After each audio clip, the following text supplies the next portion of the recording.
L'exercice 16, page 146, est la suite de l'exercice 15, dans le sens que l'on travaille sur la même pile. Donc je vous laisse vous référer à cet exercice 15 pour le contexte. Pour la résolution, on vous demande la quantité d'électricité débitée par la pile pendant 3 heures, sachant qu'on vous donne l'intensité et l'intervalle de temps pendant lequel la pile a débité. On utilise l'expression Q est égal à I fois delta T. Et si on fait l'application numérique, Q est égal à 10 mA, 10 fois 10 puissance moins 3, multiplié par 3 heures. Attention, on utilise des secondes, donc 3 fois 3600, vu qu'il y a 3600 secondes dans une heure, ce qui nous fait une capacité de 108 coulombs. Dans la question 2, nous demandons d'en déduire la variation de masse de l'électrode de nickel et la variation également de la concentration en ion argent pour cette durée. Donc de cette capacité, on va déduire la quantité d'électrons qui ont été échangés. En effet, je sais que la capacité max, c'est la constante de Faraday multipliée par la quantité d'électrons.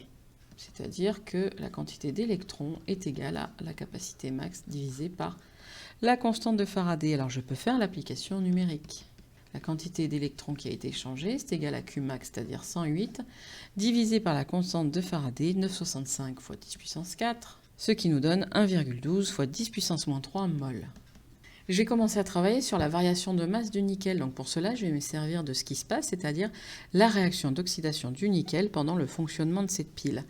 Et je vais en déduire que la variation de quantité de matière de nickel sur son coefficient stoichiométrique 1 finalement, est égal à la quantité d'électrons sur leur coefficient stoichiométrique 2. Donc ça nous fait 1,12 fois 10 puissance moins 3 divisé par 2, soit on a une variation de quantité de matière de nickel de 5,60 fois 10 puissance moins 4 mol.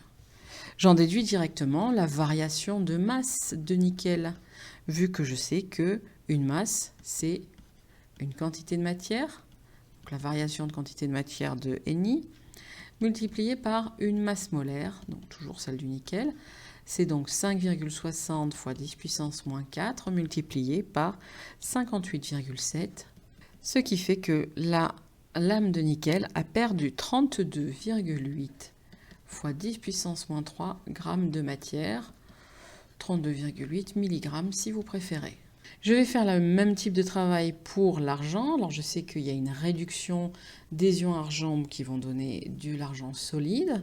Et donc même chose, la variation d'ion de concentration en ion argent est égale à la quantité de matière d'électrons qui a été échangée divisé par le volume de la solution, c'est-à-dire 1,12 fois 10 puissance moins 3 divisé par notre volume de 50 ml, 50 fois 10 puissance moins 3, soit une variation de concentration, donc une diminution de la concentration de 22,4 fois 10 puissance moins 3 mol par litre.